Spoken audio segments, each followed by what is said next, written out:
Muy buenas tardes. Voy a hacer la presentación del trabajo de la primera unidad del curso de Laboratorio de Circuitos Eléctricos 1.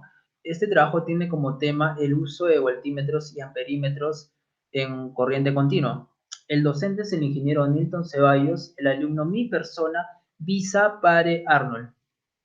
Bueno, primero vamos a hacer una pequeña introducción a lo que sería la corriente continua, donde podemos decir que es aquella que circula en un sentido y tiene bien definido su polo negativo, tanto como su polo positivo. ¿En qué elementos vamos a encontrar la corriente continua? Vamos a encontrar, por ejemplo, las pilas y los acumuladores. Ahora, voy a hacer una pequeña diferenciación entre lo que sería la corriente continua y la alterna. Como sabemos, en la corriente alterna sabemos que puede cambiar su magnitud y su sentido. En cambio, en la continua eso no es posible. Y ahora, nos centramos aquí en la gráfica. Vamos a observar que la alterna va de esta forma, va cambiando su sentido. En cambio, en la continua va en esta forma de frente, como podemos decirlo, ¿no? Ahora, tipos de corriente continua. Tenemos tres tipos de corriente continua, que serían la constante, la decreciente y la pulsante. Bueno, vamos a explicar la constante. No dice que es aquella que permanece invariable desde el momento que es aplicada, alcanzando su valor. Y durante el tiempo que permanece sigue manteniendo el mismo. En la decreciente no va a decir que es una corriente que siempre tiene el mismo sentido, pero que a medida que va pasando el tiempo, sus valores van decreciendo. Y por último, la pulsante. No cambia su sentido de circulación, pero sí sus valores de tensión. Luego, las mediciones eléctricas. Son los métodos, dispositivos y cálculos usados para medir las cantidades eléctricas. Las mediciones de cantidades eléctricas se puede hacerse mediante parámetros eléctricos de un sistema, usando transductores, propiedades físicas como la temperatura, el flujo, la fuerza y la presión. Luego, instrumentos de medición. ¿Qué instrumentos? Se denominan instrumentos de medición eléctrica a todos los dispositivos que se utilizan para medir las magnitudes y asegurar el buen funcionamiento de las instalaciones y máquinas eléctricas. Bueno, en la mayoría son aparatos portátiles de mano y utilizables para el montaje. Hay otros instrumentos que aún son conversores de medida y otros métodos de ayuda a la medición, el análisis y la revisión. Ahora, tenemos que el amperímetro va a medir la corriente eléctrica, el ómetro va a medir la resistencia, el voltímetro va a medir la tensión, el multímetro va a medir todo esto, todas las anteriores, como dicen, ¿no? Nosotros vamos a explicar todo lo que sería el amperímetro y el voltímetro. Siguiente, el voltímetro. Ya nos centramos en el tema que trata este trabajo, ¿no? Un voltímetro es un instrumento que sirve para medir la diferencia de potencia o voltaje entre dos puntos de un circuito eléctrico cerrado, pero también a la vez abierto entre los polos, ¿no? En los polos. También, los voltímetros se clasifican por su funcionamiento mecánico, siendo en todos los casos el mismo instrumento. Y aquí podemos apreciar el voltímetro, ¿no? Ahora, tipos de voltímetros.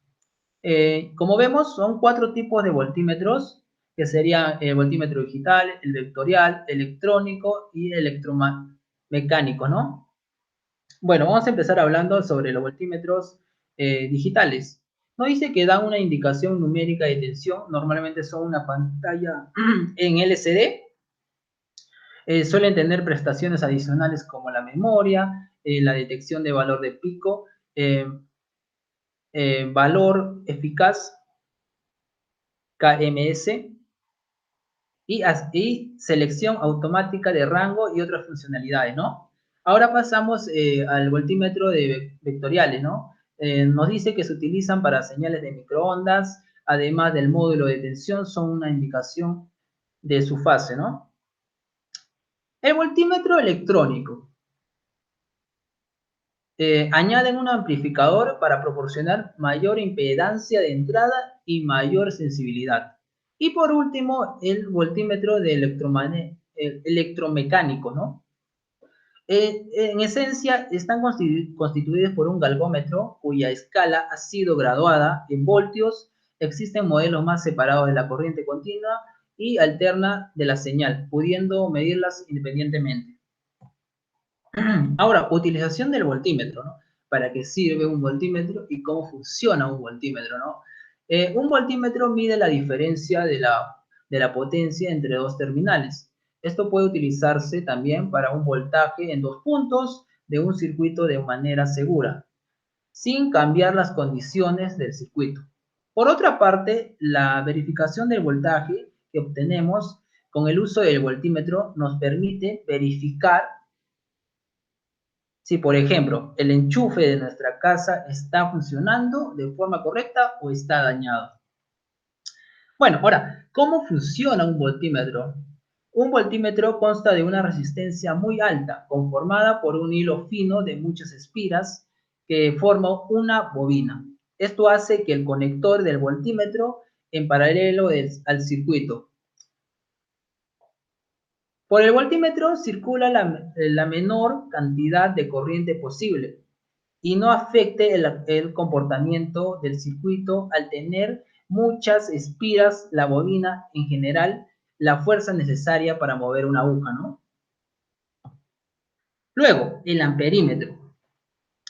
El amperímetro es simple galvómetro, instrumento para detectar pequeñas cantidades de corriente, con una cantidad de resistencia en paralelo llamado resistencia shunt. El amperímetro también se utiliza para medir la intensidad de las corrientes eléctricas, disponiendo de una gama de resistencias, shunt. Se puede disponer un amperímetro con varios rangos o intervalos de medición. También los amperímetros tienen una resistencia interna interna muy pequeña, que digo, por debajo del 1 ohmio, con la finalidad con la finalidad de que su presencia no disminuya la corriente al medir cuando se conecte a un circuito eléctrico. Y aquí podemos observar un amperímetro con sus partes, ¿no? Ahora, la utilización del amperímetro. Para efectuar la medida es necesario la intensidad de la corriente circule por el amperímetro, por lo que esto debe colocarse en serie. Para que sea atravesado por dicha corriente, el amperímetro debe poseer una resistencia interna la más pequeña, para evitar la caída de la tensión, apreciable. Al momento debe ser muy pequeña, que permitirá su paso de electrones para la correcta medida. Ahora, aspectos que debemos tener en cuenta para una medición. Se debe tener un aproximado de la corriente a medir, ya que si es mayor de la escala del amperímetro, lo puede dañar. Por lo tanto, la corriente debe tener menor escala al amperímetro. Cada instrumento tiene marcada la posición que se debe utilizar. Puede ser de forma horizontal o vertical o inclinada. Si no se siguen estas reglas, las medidas no serían de todo confiables y puede dañar el eje que soporta la aguja. Todo instrumento debe ser inicialmente ajustado en cero. Bueno, ingeniero, esto sería toda la presentación del trabajo que nos ha dejado. Y bueno, eh, agradeciendo que pueda ver este video y hasta una siguiente oportunidad. Tenga un buen día.